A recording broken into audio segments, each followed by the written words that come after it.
जय श्री कृष्णा मित्रों। मैं हूँ सपना गोयल। सपना गोयल मोटिवेशन में आपका दिल से स्वागत है।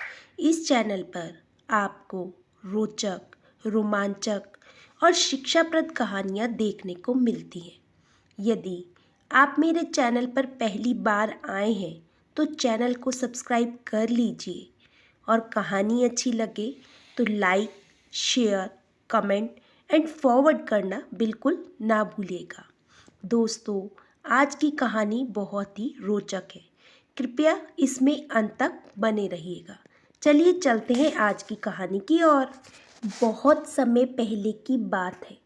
ज्योतिष गणराज्य पर चरण सिंह नाम का एक राजा राज्य किया करता था और उसके मुताबिक धन दौलत थी, सब कुछ था।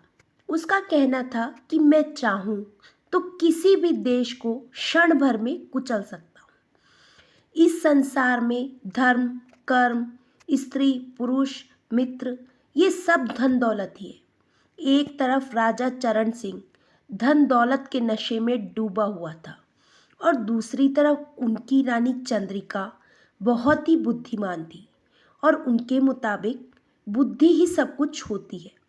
उनका कहना था कि धन दौलत तो दिखावे की चीज़ है। दुनिया में अगर कोई श्रेष्ठ है तो वो है बुद्धि। बुद्धि से श्रेष्ठ कोई नहीं है।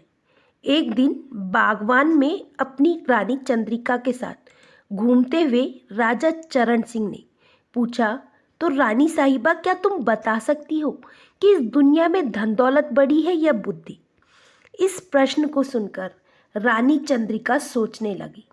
महाराज के मन में जो धन दौलत का मूल्य बना हुआ है उसे मैं अच्छी तरीके से जानती हूँ। उन्होंने कहा, महाराज, मैं धन दौलत से बुद्धि को बड़ा समझती हूँ। बुद्धि से ही धन दौलत आती है और बुद्धि से ही दुनिया में सब काम सुचारू रूप से चलते हैं, उनका संचालन होता है। महाराज, मनुष्यों के पास यदि बुद्धि ना हो तो उसकी सारी धन दौलत यूं ही लुट जाती है। इसके साथ ही यदि किसी देश का राजा बुद्धिहीन हो तो शीघ्र ही उसका राजपाट चौपट हो जाता है। ये सुनकर राजा चरण सिंह क्रोधित होकर चंद्रिका से बोले, रानी, तुम्हें अपनी बुद्धि का बड़ा ही घमंड है ना। ठीक है, हम देखना चाहते हैं कि तुम बिना धन दौलत के बुद्धि के सहारे कैसे अपना जीवन चला सकती हो। हम तुम्हें आज ही कुंतल वन में बने अपने महल में रहने के लिए भिजवा देते हैं। तुम्हारी सेवा के लिए केवल एक दासी तुम्हारे साथ उस महल में जाएगी। महल की खर्च करने के लिए ना तो तुम्हें कोई पैसा मिलेगा और ना ही कोई अन्य सामान। ये सब तुम्हें अपनी बुद्धि से ही वहाँ पर पैदा करना होगा। इसके साथ ही तुम्हें वहाँ जाने से पहले तुम्हारे शरीर पर पहने हुए सारे आभूषण भी उतार देने होंगे। उस महल में तुम बिना धन दौलत के 6 माह तक रहोगी। 6 माह तक हमारा तुमसे कोई संपर्क नहीं रहेगा। 6 माह पश्चात हम स्वयं तुम्हारे पास कुंतल वन वाले महल में आएंगे और तब तुमसे पूछेंगे कि बतलाओ, धन दौलत बड़ी है या बुद्धि? रानी ने कहा, ठीक है महाराज, मैं कुंतल वन महल में जाने के लिए तैयार हूँ। वे दोनों उसी समय महल में वापस लौट आए और रानी चंद्रिका ने अपने आभूषण उतार कर राजा को दे दिए। कुछ देर के बाद ही रानी चंद्रिका अपनी विश्वास पात्र दासी माला के साथ रथ में बैठकर कुंतल वन की ओर चल पड़ी। कुंतल वन के महल में पहुंचकर उसने दासी माला से कहा, माला, तू कहीं से छोटे छोटे पत्थर चुनकर ले आ। उसने कहा, जो आज्ञा रानी जी। कुछ देर के बाद ही माला कुछ छोटे छोटे पत्थर लेकर चंद्रिका के पास आ गई और उसने वो पत्थर चंद्रिका को दे दिए। चंद्रिका ने उन पत्थरों को एक संदूक में रखा और संदूक को बंद कर दिया। इसके बाद उसने संदूक पर अपने नाम का राज की मोहर का छाप लगा दी। माला, इस संदूक की ज्योतिगढ़ के नगर से धन्ना मल को देते हुए कहना कि रानी चंद्रिका ने 500 स्वर्ण मुद्राएं मंगवाई हैं और ये भी कहना कि 6 माह पश्चात हम उसकी 500 स्वर्ण मुद्राएं ब्याज के साथ वापस लौटा देंगे और उसके पास से अपनी ये संदूक वापस मंगा लेंगे। माला ने कहा, जो आज्ञा रानी जी, मैं अभी सेठ धन्नामल के पास जाती हूँ। माला ज्योतिषगढ़ के सेठ धन्नामल के यहाँ पर पहुंची और रानी चंद्रिका की सारी बातें धन्नामल को बता दी। सेठ धन्नामल ने माला से संदूक ली और बदले में 500 स्वर्ण मुद्राएं देते हुए कहा, हाँ ठीक है, मैं समझ रहा हूँ, रानी जी से कह देना कि ये बात गुप्त ही रहेगी। ठीक है। माला स्वयं मुद्राओं को लेकर रानी चंद्रिका के पास पहुंची। तब चंद्रिका ने थैली में से कुछ मुद्राएं निकालकर माला को देते हुए कहा, माला, इस महल में तो खाने पीने को कुछ भी नहीं है, तुम फिर ज्योतिषी के घर जाओ और स्वर्ण मुद्राओं के बदले खाद्य सामग्री ले आओ। जो आज्ञा रानी जी, कहकर माला वहां से चली गई। माला स्वर्ण मुद्राएं लेकर पुनः ज्योतिषगढ़ की ओर चल पड़ी। स्वर्ण मुद्राओं के बदले माला ज्योतिषगढ़ से खाद्य सामग्री ले आई। उसे खाकर चंद्रिका और माला कुंतल वन के उस निरंजन महल में रहने लगी। धीरे धीरे उन दोनों को उस एकांत महल में रहते रहते 5 माह व्यतीत हो गए। एक दिन माला कहने लगी, रानी जी, मेरी समझ में अब तक ये बात नहीं आई कि महाराज ने आपको ये वनवास क्यों दिया है। माला, महाराज को अपने धन दौलत पर बड़ा घमंड है। उसी घमंड में चूर रहने से उन्होंने मुझे ये वनवास दिया है। वह तो सोच रहे होंगे कि बिना धन दिए मुझे 6 माह के लिए इस एकांत महल में भेजकर उन्होंने मुझे सबक सिखाया है, परंतु ये उन्होंने स्वप्न में भी नहीं सोचा होगा कि सबक वे मुझे नहीं बल्कि सबक मैं उन्हें सिखाने वाली हूँ। माला ने कहा, रानी जी, मैं आपकी बात का मतलब नहीं समझी। तब चंद्रिका ने माला को सारी बात विस्तार पूर्वक बतला दी। माला, मैं महाराज को दिखा देना चाहती हूँ कि बुद्धि धन दौलत से बड़ी होती है। तुम्हें इस कार्य में मेरी मदद करनी होगी। माला बोली, मैं हर प्रकार से आपके साथ हूँ रानी जी, बतलाइए मुझे क्या करना होगा। तो रानी बोली, कल ही तुम पुरुष वेश धारण करके ज्योतिषगढ़ के दरबार में जाकर महाराज से वह कहना होगा जो मैं अभी तुम्हें बताने जा रही हूँ। महारानी जी, चंद्रिका ने माला को सारी योजना समझा दी। दूसरे ही दिन माला पुरुष वेश धारण करके राजा चरण सिंह के दरबार में जा पहुंची और कहने लगी, महाराज, महाराज की जय हो। महाराज, मैं लुट गया, मैं बर्बाद हो गया। कल रात एक चोर ने मेरे घर में चोरी करके मेरा सब कुछ चुरा लिया है। महाराज, मैं तो बर्बाद हो गया। महाराज, मैं बर्बाद हो गया। राजा ने कहा, क्या चोरी, और हमारे राज्य में? ये तो पहली बार ही सुन रहे हैं। हमारे राज्य में आज से पहले तो कोई चोरी नहीं हुई, फिर तुम्हारे घर में चोरी करने की हिम्मत किसकी हुई?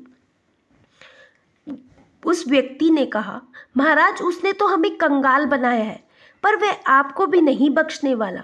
महाराज कहने लगे, मुझे नहीं बख्शने वाला?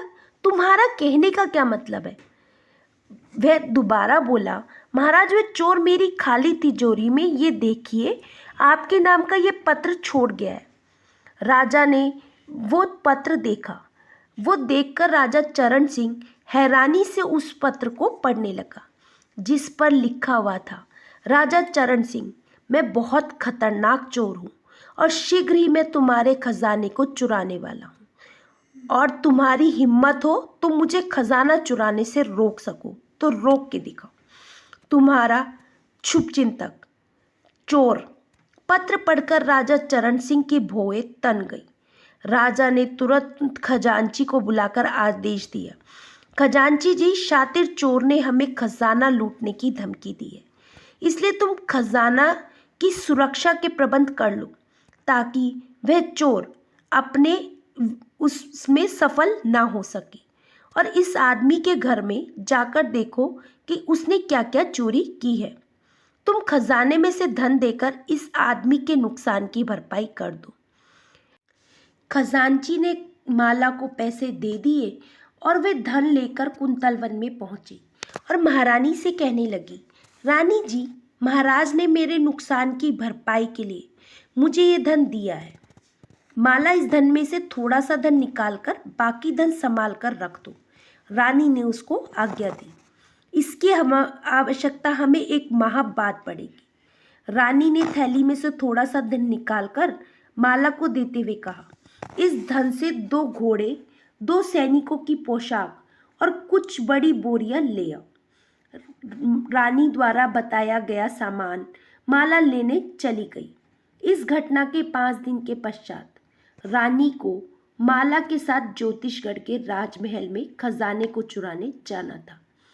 इसीलिए उन्होंने महाराज की हस्तलिपि में खजांची के नाम एक पत्र लिखा और उसे अपने पास रख लिया। उस रात्रि को रानी माला के साथ भेष बदलकर खरीदे गए घोड़े पर सवार होकर ज्योतिषगढ़ की ओर चल पड़ी। माला भी पुरुष वेश में थी। कुछ देर के बाद ही उन दोनों के घोड़े एक विशालकाय पहाड़ी के सामने जा रुके। अपने घोड़ों को वहीं एक पेड़ से बांधकर दोनों गुप्त रास्ते से ज्योतिषगढ़ पहुंची।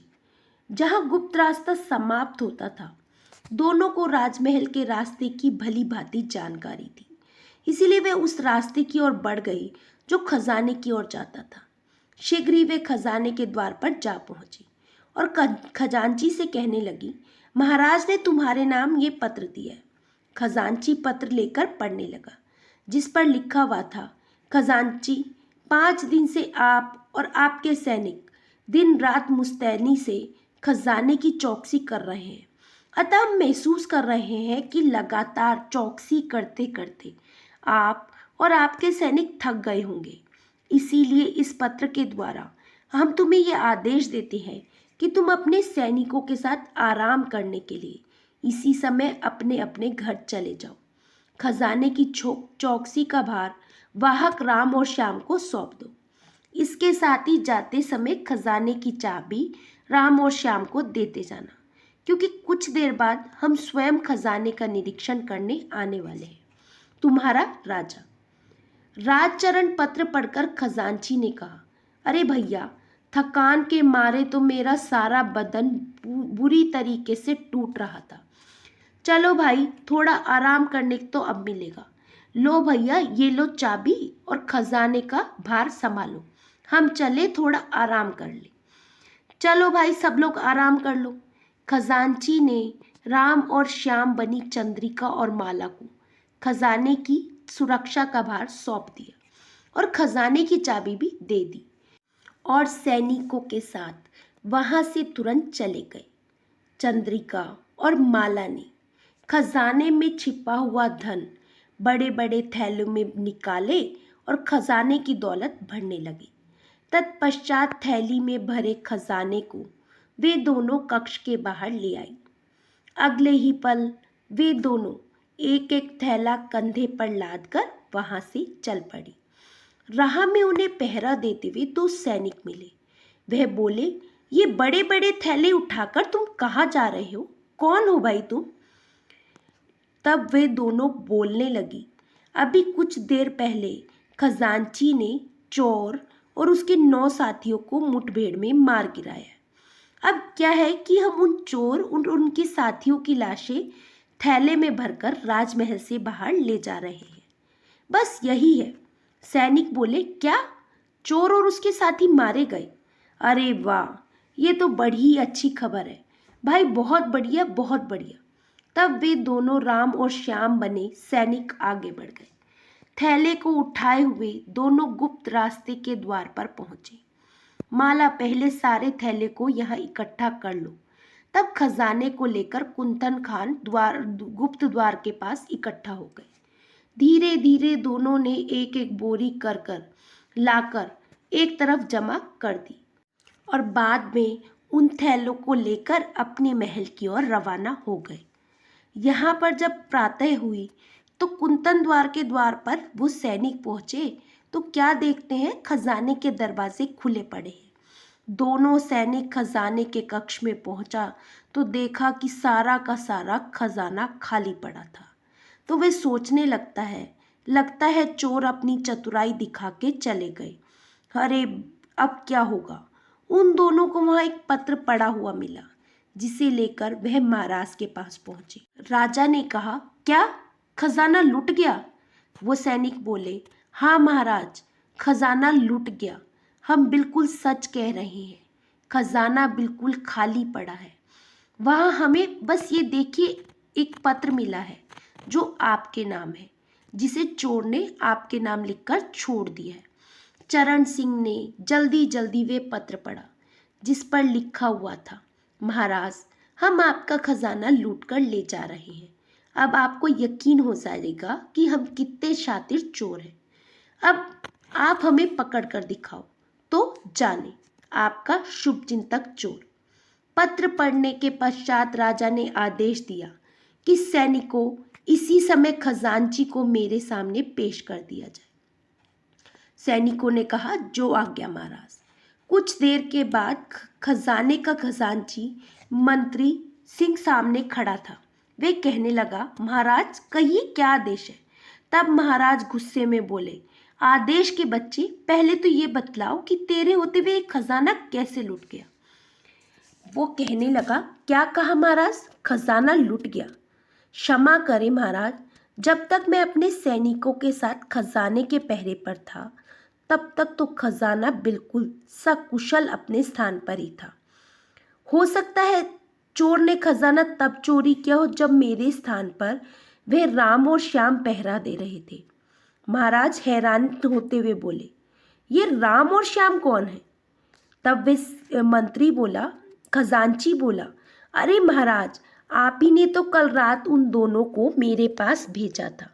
वह दोनों आपका पत्र लेकर मेरे सामने आए थे। राजा ने कहा, क्या कहा? मेरा पत्र? अरे मैंने तो किसी राम और श्याम को कोई पत्र लिखकर नहीं दिया था। जरा वे पत्र हमें तो दिखलाओ। पत्र को पढ़कर राजा बुरी तरीके से चौंक गया और कहने लगा, ये पत्र तो मेरी ही हस्तलिपि में लिखा गया है। इसका मतलब ये है कि खजांची, जिन राम और श्याम ने ये पत्र दिया था, वे शातिर चोर के ग्रोह के ही आदमी थे। खजांची, हम बहुत बड़े षड्यंत्र का शिकार हुए। अरे चोर ने हमें कहीं का नहीं छोड़ा, स्वयं ही हम अब उसे पकड़ेंगे। शीघ्र ही सारे राज्य में खजाना लूटने की सूचना आग की तरह फैल गई। माला ने ये सूचना लाकर रानी चंद्रिका को दी। रानी ने कहा, माला, तुम बहुत महत्वपूर्ण सूचना लाई हो। आज रात मुझे साधु का वेश धारण करके ज्योतिषगढ़ जाना होगा। माला बोली, रानी जी, इसमें आपकी जान को खतरा हो सकता है, आप ऐसा मत कीजिए। रानी चंद्रिका माला को तसल्ली देते हुए बोली, माला, तू घबरा मत, ये तो आने वाला समय ही बताएगा कि वहाँ खतरा मुझे होगा या महाराज को। चंद्रिका उस रात साधु का वेश धारण करके ज्योतिषगढ़ की ओर चल पड़ी। शीघ्र ही वे ज्योतिषगढ़ जा पहुंची और एक पेड़ के नीचे ध्यान लगाकर बैठ गई। इधर राजा चरण सिंह घोड़े पर बैठकर नगर में गश्त लगा रहे थे और कुछ देर के बाद गश्त लगाते हुए राजा चरण सिंह ने साधु बनी चंद्रिका को देखा तो चोर के बारे में पूछताछ करने के लिए वे साधु के पास जा पहुंचे और कहने लगे, साधु महाराज, क्या आपने इधर से किसी अजनबी आदमी को जाते हुए देखा है? साधु बनी चंद्रिका बोली, क्या? अगर वो निकला भी होगा तो मुझे कैसे पता होगा? मैं तो ध्यान में डूबा हुआ था, मुझे नहीं पता बच्चा। लेकिन क्या बात है, आप कौन हैं और रात्रि के इस पहर में नगर में क्यों घूम रहे हैं? अब साधु महाराज, मैं इस देश का राजा हूँ। इन दिनों हमारे राज्य में चोर ने उत्पात मचाया हुआ है, हमारा सारा खजाना लूट कर ले गया। हम उसी की खोज में इस समय घूम रहे हैं। तो साधु बोला, राजन, ये तो बहुत बुरी खबर सुनाई आपने। खजाना खाली हो जाने पर आप राजकाज किस प्रकार चलाएंगे? राजा बोला, इसी बात को तो सोचकर हम परेशान हो रहे हैं साधु बाबा। तो साधु बोला, राजन, आपको खाली खजाना भरने के लिए प्रजा पर नए नए कर लगाने होंगे, तभी आपका खाली खजाना भर सकेगा, अन्यथा नहीं। राजा बोला, क्या? प्रजा पर कर? लेकिन साधु बाबा, प्रजा पर तो पहले से ही कई कर लगे हुए हैं, इन्हीं करों से वे परेशान हैं। साधु बोला, राजन, प्रजा के हित के लिए ही तो आपको ये सब कुछ करना होगा। अगर किसी पड़ोसी देश के राजा को तनिक भी इस बात की भनक पड़ गई तो वे शीघ्र ही तुम्हारे राज्य पर धावा बोल देगा। इससे पहले कि ऐसा हो, राजन, आप प्रजा पर जाकर कर लगाइए, खाली खजाने को भरिए, वरना अनर्थ हो जाएगा। राजा बोला, मुझे आपकी सलाह पसंद आई साधु बाबा। शीघ्र ही मैं इस विषय पर सोच विचार करके कोई निर्णय लूंगा। आपका बहुत बहुत धन्यवाद। दूसरे ही दिन राजा चरण सिंह ने दरबार में घोषणा की, प्यारे राज्यवासियों, शातिर चोर की खजाने को खाली कर चुका है। ये तो आप सब जान ही चुके हैं। खजाने को पुनः भरने के लिए हमें आप लोगों पर नए कर लगाने पड़ेंगे। हमें आशा है कि आप लोग नए करों को अदा करने में आनाकानी ना करेंगे और अपना अमूल्य सहयोग देंगे। राजा चरण सिंह की ये घोषणा सुनकर वहां उपस्थित लोगों में आक्रोश फैल गया। वहां मौजूद लोग कहने लगे, अरे महाराज, हम नए करों को किसी भी सूरत में वहन नहीं करेंगे, चाहे कुछ भी हो जाए, नए कर नहीं देंगे। महाराज, यदि आपको खाली खजाना भरना है तो अपने परिश्रम और पुरुषार्थ से भरिए, नया कर हम नहीं देंगे। ये सुनकर राजा चरण सिंह डर गया और सोचने लगा, प्रजा का रुख तो अचानक आक्रमण जैसा लग रहा है। अगर मैंने वास्तव में ही इन पर नए कर लगा दिए तो ये सब लोग बगावत पर उतर आएंगे। वे परेशान सा हो उठा, दरबार से उठकर खड़ा हुआ और सोचने लगा, ये चोर ने हमें कैसी दुविधा में डाल दिया है। अब हम करें भी तो क्या करें। इसी उधेड़बुन में जाने कब पूरा महीना बीत गया। राजा चरण सिंह खाली खजाने को भरने का कोई उचित समाधान नहीं सोच पाया। तभी राजा को याद आया, हमारी रानी चंद्रिका बड़ी ही बुद्धिमान थी, हमें उनके पास जाकर इस समस्या का कोई समाधान पूछना चाहिए। वे कोई ना कोई उचित सलाह अवश्य दे देगी। उसी समय राजा रथ में बैठकर कुंतल वन के महल में जा पहुंचे। राजा को देखकर रानी कहने लगी, आइए महाराज, 6 माह बीत चुके हैं, क्या आप हमसे ये पूछने आए हैं कि धन दौलत बड़ी होती है या बुद्धि? तब राजा बोला, अरे बस रानी चंद्रिका, अब आप हमारे जले पर इस प्रकार नमक मत छिड़किए। अब हमें इन दिनों बहुत ही मुसीबत में है। आपको तो पता ही होगा क्या हुआ महाराज। रानी कहने लगी, अरे रानी चंद्रिका जी, हमारे खजाने को चोरों ने लूट लिया है। हमें समझ नहीं पा रहे कि खाली खजाने को कैसे भरा जाए। अगर खजाना खाली रह गया, हमने नहीं भरा, तो आसपास के राज्य हम पर कभी भी आक्रमण कर सकते हैं। हम करें भी तो क्या करें?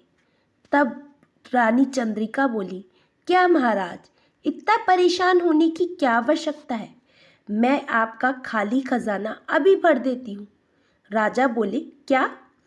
आप भला खाली खजाने को कैसे भरोगी?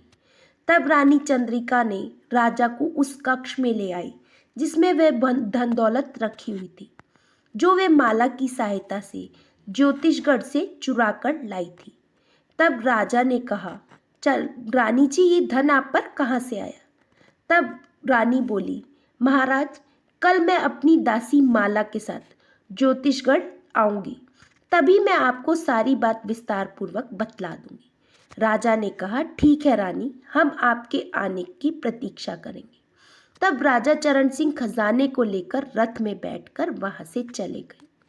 अगले दिन रानी चंद्रिका ज्योतिषगढ़ पहुंची और कहने लगी, महाराज, मैंने जो धन आपको कल दिया था, वे धन वही था जो चोर ने ज्योतिषगढ़ से चुराया था, और वो चोर और कहीं नहीं था बल्कि मैं ही थी। राजा ने क्या कहा, क्या वे चोर आप थी? रानी ने बोला कि हाँ, वह चोर मैं थी। फिर रानी चंद्रिका ने राजा को सारी बातें विस्तार पूर्वक बतला दी। सारी बातें बताने के पश्चात रहनी कहने लगी, महाराज, 6 माह पूर्व जब आपने मुझे माला दासी के साथ कुंदलवन वाले महल में भेजा था, तो ना ही आपने मुझे कोई धन दिया था और ना ही मेरे पास कोई गहने छोड़े थे। ऐसी परिस्थिति में मैं 6 माह तक अपना और माला का पेट भरती, सो मैंने बुद्धि से काम लिया। मैंने इन पत्थरों की संदूक पर अपनी मोहर लगाकर नगर के धन्नामल के पास गिरवी रखवा दी। नगर सेठ से उधार लिए धन से मैंने 6 माह तक अपना और माला का निर्वाह किया। इसके अलावा आपका खजाना इसलिए लूटा कि ताकि आप जान सको कि मनुष्य यदि बुद्धि से काम ले तो असंभव कामों को भी सिद्ध कर सकते हैं। महाराज, बुद्धि के प्रयोग के कारण ही मैं कड़ी सुरक्षा के बीच में खजाने को आसानी से लूट सकी हूँ। महाराज, धन दौलत कब तभी आदमी का साथ देती है जब मनुष्य बुद्धि का प्रयोग करे। इतना कहकर रानी चंद्रिका चुप हो गई। कुछ देर के बाद उसने राजा चरण सिंह से पुनः कहा, महाराज, क्या आप ही मुझसे वही पूछेंगे कि दौलत बड़ी होती है या बुद्धि? ये सुनकर राजा चरण सिंह ने लज्जा से सिर नीचे झुका लिया और कहने लगे, रानी चंद्रिका, आपने मुझे सबक सिखाकर मेरी बंद आंखें खोल दी हैं। अब तक तो मैं धन दौलत को ही सब कुछ समझता था, परंतु अब मुझे समझ में आ गया है कि बुद्धि के आगे धन दौलत कोई चीज़ नहीं है। आदमी के अंदर अगर बुद्धि हो तो वह निर्धन से भी धनवान बन सकता है। मुझे सब समझ में आ गया है। आपका बहुत बहुत धन्यवाद रानी, मेरी आंखें खोलने के लिए। चरण सिंह की बात सुनकर रानी चंद्रिका के मुख पर संतोष की रेखाएं खिंच गई। अब राजा चरण सिंह को ये समझ में आ चुका था कि जीवन में बुद्धि का बहुत महत्व होता है और वे अपनी रानी चंद्रिका के साथ सुख से जीवन व्यतीत करने लगे। आशा करती हूँ दोस्तों आपको ये कहानी अच्छी लगी होगी। कहानी अच्छी लगी हो तो चैनल को सब्सक्राइब कर लीजिएगा और like, share, comment and forward करना बिल्कुल ना भूलिएगा। फिर मिलेंगे दोस्तों एक नई कहानी और एक नए विचार के साथ। तब तक हंसते रहिए, मुस्कुराते रहिए, स्वास्थ्य का आनंद लीजिए। जय श्री कृष्णा।